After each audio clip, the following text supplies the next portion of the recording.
s'appelle Santos Miraciera, eh bien, n'a toujours pas été jugé, ce qui est extrêmement rare en matière de violence dans les stades, où en général on procède en flagrant délit et donc les jugements sont immédiats. Et bien en Espagne, la justice attend, et cela fait 21 jours qu'il croupit en prison. Et puis il faut se souvenir également de cette charge extrêmement violente de la police espagnole dans la tribune où étaient massés les supporters de l'OM. C'était juste avant le match, tout cela pour leur faire retirer une banderole. Il est accusé d'avoir lancé une chaise sur un policier, ce n'est pas vrai au vu des images.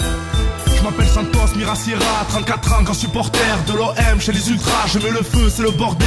Sincère, grand passionné, le vélodrome me connaît. Grande taille, cheveux longs, beau gars qui aime bien déconner. J'ai une copine que je chéris, une famille que je protège, un travail que je remplis. Je suis heureux et sans problème, d'origine espagnole. Je suis fier de ce pays, j'en ai la nationalité. J'aurais pu emporter le treillis, je ne supporte pas les médias et les discours télévisés. Ces clowns qui ne nous représentent pas, mais qui se permettent de nous viser. Moi je suis pour la justice, le respect, l'égalité, pas pour la haine, la mauvaise foi, le mépris, la vanité. Ma passion c'est l'OM, les virages et les tifos, les aux armes, les pogos, mettre la pression aux rivaux. L'OM subit une mauvaise passe, faut les soutenir, ça m'attriste. Mais c'est pas grave, car demain je pars avec eux à Madrid. Au nom de tout un peuple et contre une justice sans tort, c'est la France entière qui crie libérez Santos. C'est toute une famille coincée entre tous tes mystères, parce que Santos ne sera pas votre bouc émissaire. C'est le bruit du vélodrome, le cri de la voix de l'homme, parce qu'aujourd'hui on ne respecte plus les droits de l'homme. C'est le chant de la liberté, c'est tout Marseille qui chantonne au nom de tout un peuple qui crie libérez Santos. À notre arrivée au stade,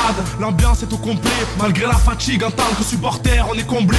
Ce soir c'est le tremplin, oui c'est sûr je le sens bien. On rentrera à Marseille après avoir pris les 3 points. On s'assoit dans les tribunes, des ultras, je le capot. Je m'empare du micro, sortez les écharpes et le drapeau. J'aime tous ces moments, ici l'ambiance est tellement drôle. Je m'adresse aux supporters, c'est l'heure de sortir la banderole. Et je vois des hommes en noir envahir notre tribune, agressifs dans leurs gestes, en espagnol nous insultent. Manque de peau, je comprends tout, aux Marseillais je suis buté. Ils veulent qu'on enlève la banderole, alors je tente de discuter.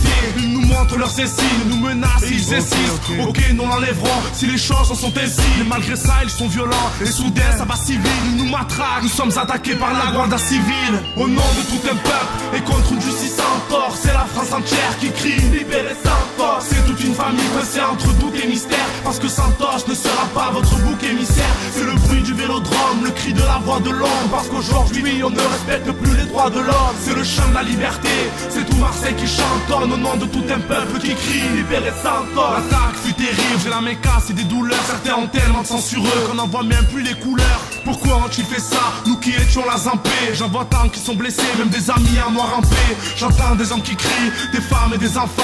Au-delà de nos blessures, c'est notre esprit qui est en sang. Malgré ces incidents, nous resterons debout pendant 90 minutes.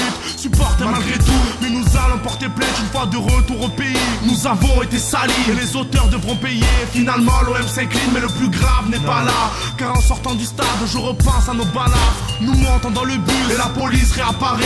Elle nous a frappé une fois et soudain refait pareil. Arrêtez, on ne veut pas ça, nous sommes venus avec passion. Je suis Santos Miraciera et en état d'arrestation. Au nom de tout un peuple et contre une justice sans tort, c'est la France entière qui crie libérez Santos. C'est toute une famille coincée entre doute et mystère, parce que Santos ne sera pas votre bouc émissaire. C'est le bruit du vélodrome, le cri de la voix de l'homme, parce qu'aujourd'hui on ne respecte plus les droits de l'homme. C'est le chant de la liberté, c'est tout Marseille qui chantonne au nom de tout un peuple qui crie libérez Santos. Presque moi que je suis là-bas, innocent et enfermé, victime de ma passion car j'ai pas voulu la fermer. Ma famille est tellement loin de moi, eux qui me sont si chers. Ici je fais le dur, pourtant je suis sans oxygène. Chaque matin j'attends une bonne nouvelle qui ne viendra point. Si aujourd'hui Santos est fort, demain il le deviendra moins. Prisonnier de la justice, je vois à quel point je les gêne. J'ai demandé qu'on dise à ma famille à quel point je les aime. Espagnol de Santos Miraciera, ni les dirigeants de l'OM, ni les Ultras, le groupe auquel appartient le supporter marseillais, ne comprennent pourquoi le juge de Madrid a demandé 48 heures supplémentaires avant de prendre sa décision.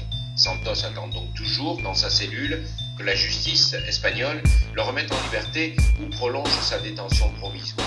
Les images fournies par Canal+ Espagne, les vidéos amateurs rassemblées par les dirigeants marseillais semblent pourtant prouver que Santos n'a jamais pris part aux incidents violents provoqués par la police espagnole juste avant le match, dans la tribune du stade Vicente Calderón, où les supporters de l'OM voulaient déployer leur banderole. Vous savez, chez nous, quand la police est mise en cause, c'est toujours long et compliqué, explique maître Ibarongo Merino. La semaine dernière, le ministère de l'Intérieur a été saisi, tout comme l'ambassade de France à Madrid, mais le juge a différé sa décision. C'est un scandale et nous le ferons savoir, ont répliqué d'une même voix les ultras et la direction de l'OM.